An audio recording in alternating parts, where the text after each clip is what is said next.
Let's look at an example of graphing a rational function. We will do it using end behavior, zeros, multiplicities, number line chart. But in particular in this problem, we want the ends to grow and not to shrink, not to be horizontal. So what we want to do is graph. Basically it's a sketch of a graph, it's not terribly precise. Graph using end behavior,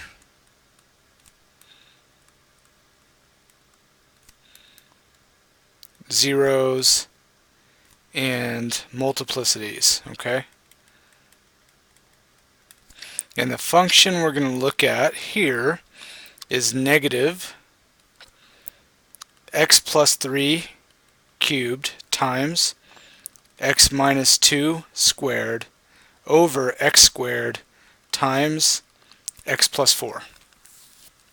Okay, so the process here, since this guy is factored, the easiest thing to do would be to go ahead and identify your zeros and multiplicities and go ahead and cut your number line chart at those x values. Now this particular rational function has 4 zeros, so you're going to have 4 cuts on your number line. Okay, so list each of the zeros, and maybe underneath them list their multiplicities. I'm putting M for multiplicity. Okay, so those are your x values that you're going to cut it at.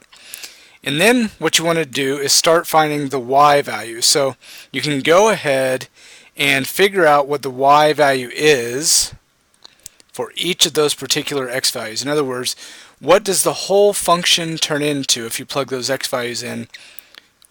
So for example, if you plug this first x value in for all the x's, what do you get for y, right? So put that value here, and same for all the other 3.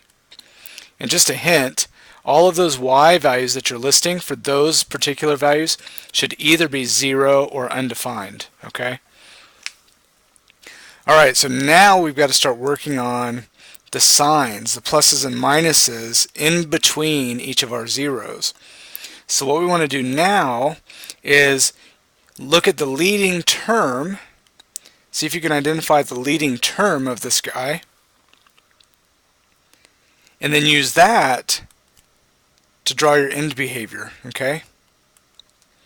And depending on what's happening on the right side of the graph and on the left side of the graph is going to tell you whether the right and left sides of your number line have positive or negative y values. So if on the right side of your graph, your end behavior, if it's above the x-axis, you'd put a plus here. If it's below the x-axis, you'd put a minus on the right end. Similarly for the left end. So see if you can go ahead and finish your number line chart. And then come back and see if you got that part right.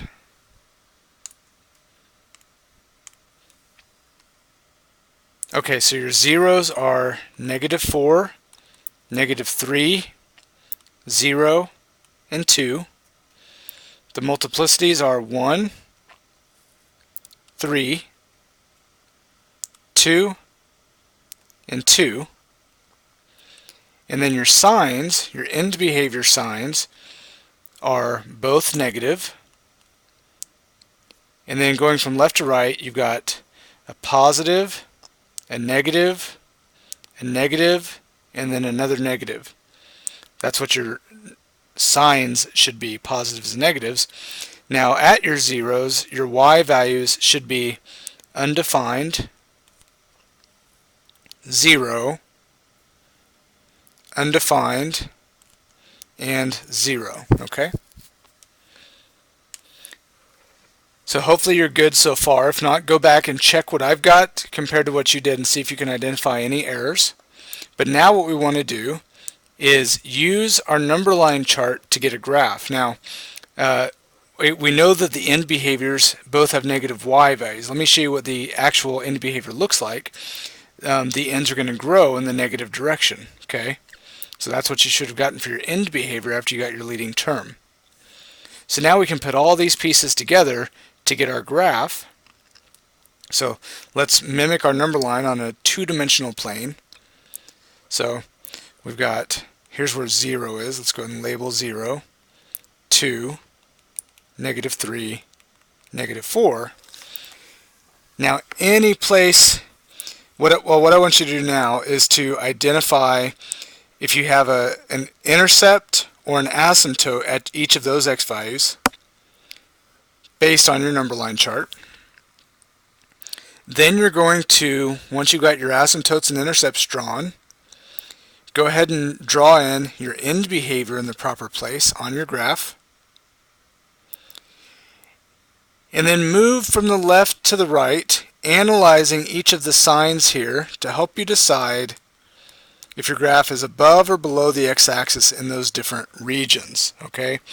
And remember, as you're moving from left to right, as your graph gets close to an asymptote, it either deflects up near the asymptote or it deflects down near the asymptote.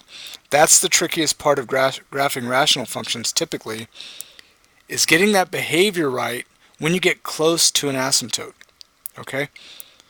So take your time, see if you can figure out the graph, and when you're ready, come back and check your answer.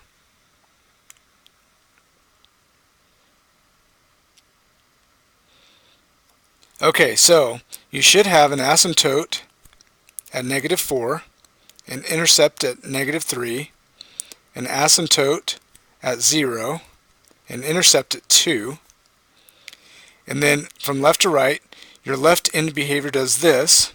As you move to the right, your graph has to get close to the asymptote and then deflect down in this case. Then the next region, the y values are positive. So connecting to your intercept, as you look at the region to the left of negative 3, your graph has to approach the asymptote going up. Between negative 3 and 0, your y values are negative, so you have to dip below the x-axis here in a smooth fashion. And as you go this way, deflect down near the asymptote to stay negative. Between 0 and 2, the y values are negative, so start at your intercept, and as you move left into that region, your y values go below the x-axis and deflect down near the asymptote. And then on the right end, your y values are negative again, so you go beneath the x-axis and then exhibit the right kind of end behavior. So this is what your graph should look like in the end, based on this number line chart and the end behavior that we found.